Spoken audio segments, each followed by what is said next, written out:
Төрт баламмен мен кімге керекпін, қайда барамын деп, өз өміріндегі қиыншылықты оқырманым баяндап, сіздерден ақыл-кеңес сұрап отыр.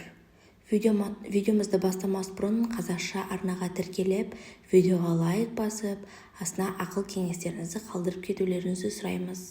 Өмірден алынған арнасында тек қана өмірде болған оқиғалар ғана жарияланады.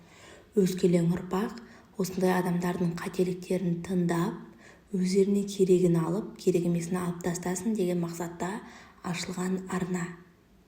Ендеше оқиғамызды жалғастырайық. Күйеуіммен отасқанымызға 15 жылдан астам уақыт өтті. Менің өзімнің анам 16 жасымда ерте дүниеден өтті. Қазір менің өмірім астан-кестен болып жатыр десем де болады. Басымнан нелер өтпеді осы күнге дейін, сіздерге басынан бастап айтып берейін. Мен көп балалы жанұяның алғашқы келін болып түстім. Менің жолдасым ата-апасының қолында өскен, солардың бірінші балалары болып келеді. Яғни ұлы атаның балалары. Егерде сол кісілер келсе, сол кісілердің баласы, келмесе ол өзінің әке-шешесінің баласы болып есептеледі. Ал өзінің туған әке-шешесімен біз тұрып бастадық. Жолдасымды дүниеге әкелген отбасына келін болып бастадым. Қайынатам, күйеуімнің әкесі өте ішкілікке салынған, ащы суға құмар кісі, тілі өте кесапат, жаман сөздер, кәдімгідей мені балағаттап, тура сөйлейтін, тілі ащы кісі болатын. Келін болған күнімнен бастап, менің анасыз өскендігімді бетіме күнде басатын. Жетімсімек деп, мені жетімдіктің тағдырын барлығын бетіме басып айтатын. Сөйтіп барлығымыздың өміріміз зырылдап өтіп жатты. Менің соңымнан бұл кісілер тағы да 3 келінді болды, бірақ оларға қарағанда салыстырмалы түрде тек қана маған келе береді, маған тыныштық бермейді, айтатындары да өзгермейді, сол баяғы қалпынша. 3 келіннің толық отбасынан шыққан, яғни шешелері бар, әкелері де бар. Оларға бар жоғын аямай береді, келіндеріне қалған 3 келініне көмектеседі. Олар дегенде ішкен астарын жеріне қойып, аялап, мәпелеп, кәдімгідей келінім, жаным деп қарайды. Ата-енем, олар қайта керісінше ата-енеме мінездерін көрсетеді. Ал мен болсам момынсыған, өмірі бір білмеймін, ата-енеме болса екен деп отыратынмын осы күнге дейін. Мінездерінде, сөздерінде барлығын ол 3 келін турасын айтады. Кейбір кезде жылап тұрып, оларды алдап, санын талай жерге соқтырғанда маған жамандап, үйге айтып келетін ата-енем. Мен оны ешкімге де айтпайтынмын, айтуға менің уақытым да жоқ, жұмысқа барып келем, үйдің тіршілігі, бала-шаға деп, өмір деген арпалыспен өтіп жатады. Жолдасымның артынан ерген жаңағы өзінің бауырлары мен қарындастары бәрінің үйлену тойын, ұзатуын, тұрмысқа шығуына дейін несие алып, дүниясына дейін менің күйеуім алып барып берді. Өзімізде жейтін нанымыз болмаса да сол қарындасының дүниесін біз алып барып бердік. Күйеуімнің 2 үйленген інісі және ағасы бір, және де бір қарындасы болды. Соның барлығын тойын жасаған менің күйеуім әлі соны қиналып төлеп жүр. Қазақта айтады дейді, есегің судан өтсе болды деп, сол өздеріне керегін пайдаланып алды да, содан кейін жолдасым менің күйеуім оларға керек болмай қалды. Туған бауырларда ата-енеммен қосылып, неше түрлі мен туралы өсиеттер айтады. Сол отбасында мен ғана бөтен адам сияқтымын. Столдың басында қабақтарын шытынатып отырады. Енемді алдап, уыстарына қаратып алғанда, әбден мені жамандап, басқа келіндері мені жақтырмайды. Яғни мен абысындарым ғой, мені біреу де жақтырмайды.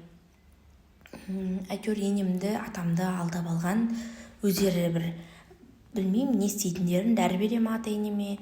Тек олар мені қатты қызғанатыны, менің 3 жоғары білімім бар еді. Біреуін сырттай бітірдім, екеуін кәдімгідей бітірдім, бакалавриат пен магистратура бітіргеннің 3 дипломым бар. Біздің үйде, менің күйеуімде де, оның әке-шешесінде де, қайын-інілерімде, қайын-ағамда, қайын-сіңілімде де ондай жоғары білім жоқ. Бірақ менен жоғары айлық алады. Бір плюстары, алдыңғы аптада мен үйіме ата-енем келіп отыр екен да. Сөйтіп мен жұмыстан қайтарда өте қолайсыз жағдайға душар болдым. Соны үйге жетісімен бастыққа қоңырау шалдым да, сөйтіп ата-енемен амандасып, бірден телефон бар бөлмеге кірдім. Үйдің телефонынан қоңырау шаладым біз ол кезде. Сөйтіп бастыққа мән-жайды түсіндіріп, енді шай дайындауға бара жатыр едім. Үйге барған кезде ата-енем уже үйде отырды да, ол кісілерде біздің үйдің кілті бар тұғын. Сөйтіп шай дайындап жатқан кезде кетеміз дегенге шығарды, киініп жатты. Сөйтіп мен артыма қарап былай қарап жатыр едім. Атама айтып жатыр екен, сен айт, сен түсіндір деп. Енем мені атама нұсқап көрсетіп, сөйтіп мен таңғалып қалдым, не болып қалды екен тағы да деп. Сөйтіп айттым, дастархан жайынып жатырмын, шай ішіп нан ауыз деп кетіңіздер дедім.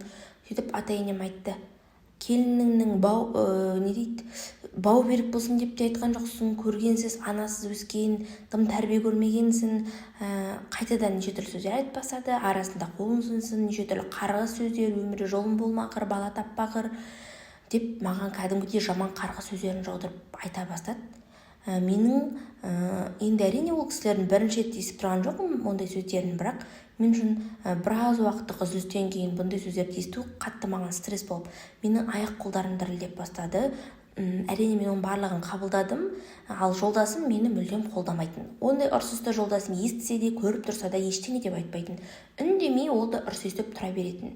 Негізі әйел адам өзінің шаңырағын тастап, бөтен үйге келін болып түскеннен кейін, сол еркектің артынан келгеннен кейін ол еркек әйел адамды қорғау керек, қолдау керек, басқа адамдардан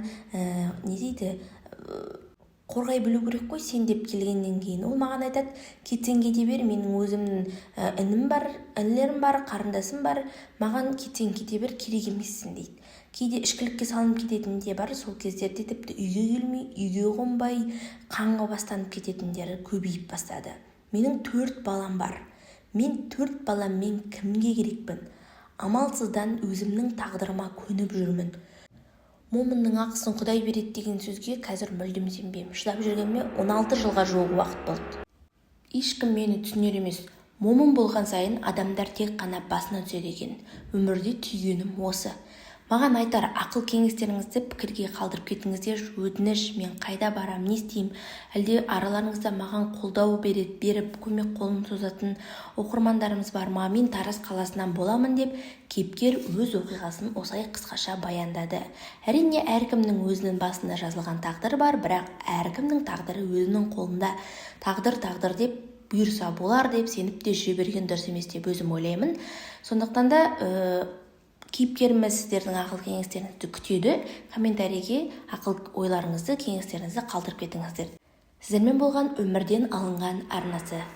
Қазақша арнаға тіркеліп, видеоға лайк басып, пікірлеріңізді қалдырып кетіңіздер. Өмірден алынған арнасында тек қана 100% өмірде болған оқиғалар ғана жарияланады.